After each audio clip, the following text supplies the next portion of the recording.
Shalom, friends.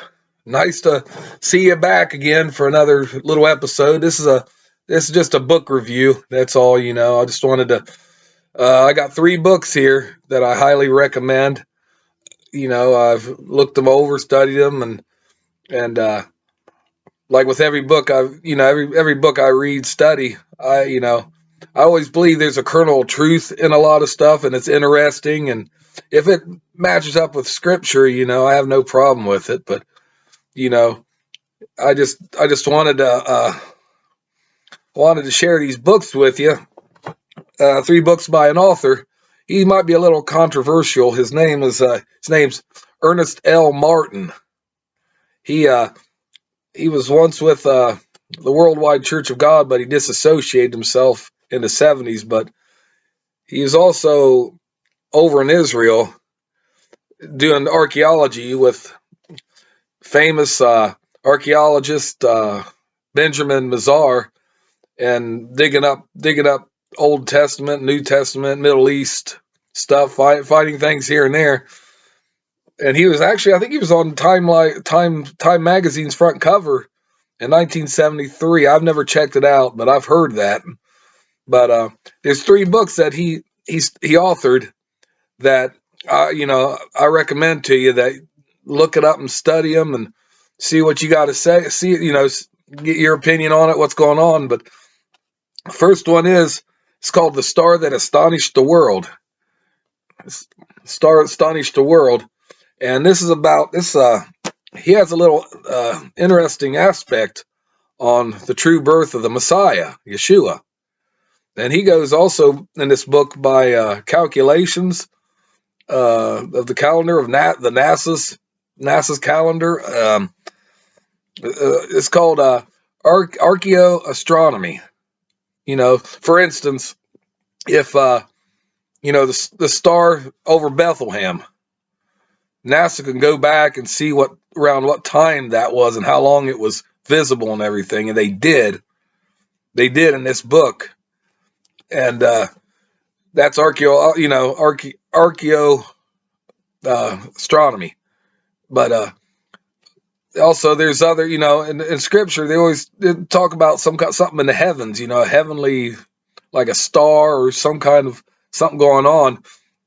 That's where the archaeoastronomy fits into it.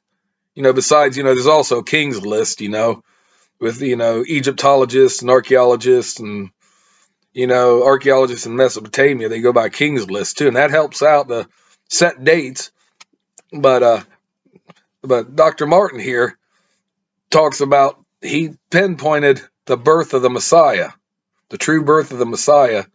And it made me think twice. I was like, oh wow, that's interesting. And if you read this book, it's simple to read. He's got research in here. He's got biblical references, stuff like that. I mean, I'm not saying you believe it all or anything, but just give it a look, and see what you think about it. I mean, it opened my eyes. I mean, there's some things, yeah, I could see being true. But second book by the author is The Secrets of Golgotha, the skull. And this is about the crucifixion of the Messiah.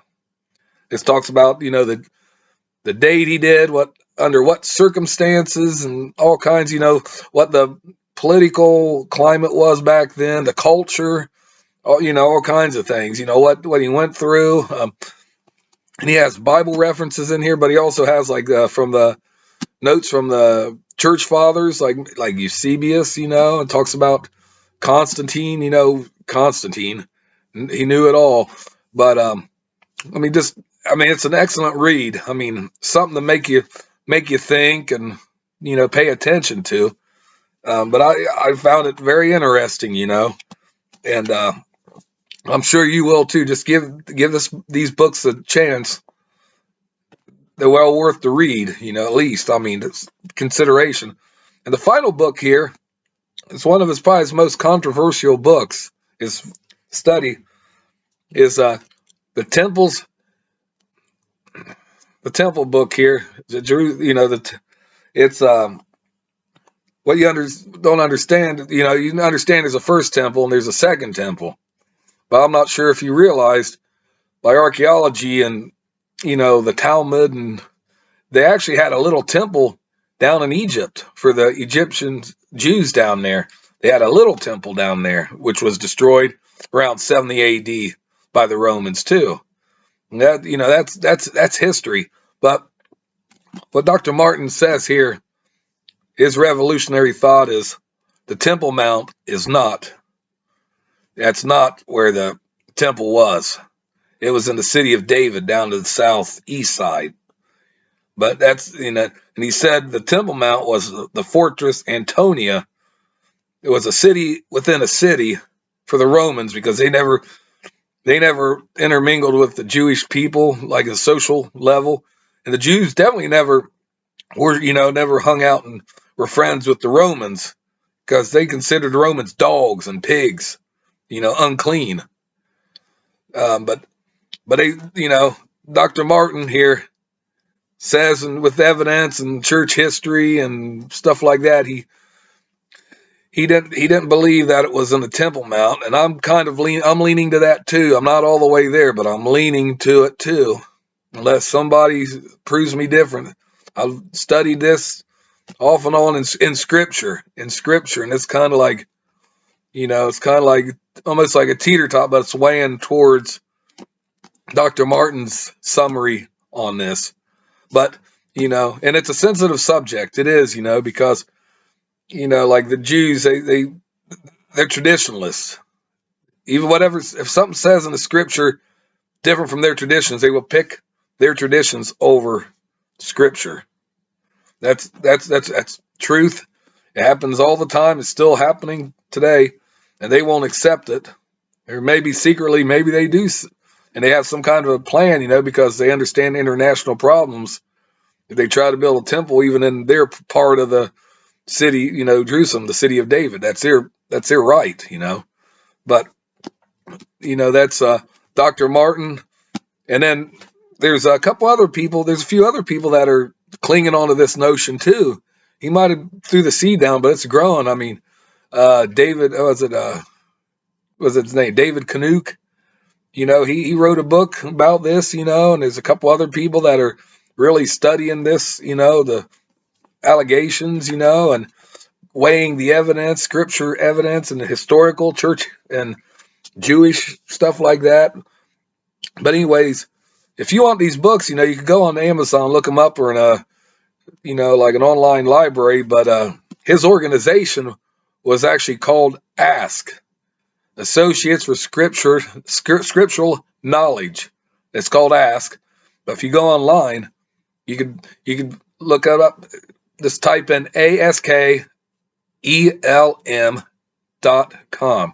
And there's other books too, but these three are the most fascinating to me. And they're well worth, to read, think about, and, like I said, pray. Always say, you read the books, there's truth and error in almost everything, if not just error, but, truth and error. And, it might open your eyes to learning, understanding, but you always got to stick first to scripture, and you got to pray, pray about that stuff, and ask humbly for wisdom and understanding, But yeah, Dr.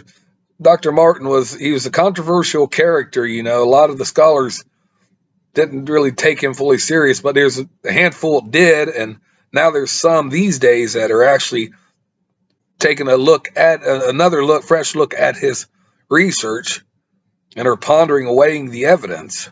So that's good. I mean, because I think he's got a lot of great points in these books,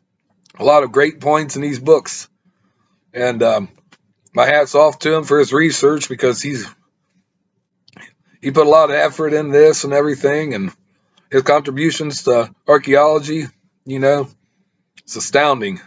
So with that said and done, I thank you again. Always thank you for tuning in to my videos, and so please like my channel, subscribe, hit the notification bells, share this with everybody. Check that books out, check them out. You can probably get them used and really at a discount price. Comment below, let me know what you think about the books, or if you want to talk about anything else. And if that's said and done, thank you. Shalom. Peace out. Until we meet again.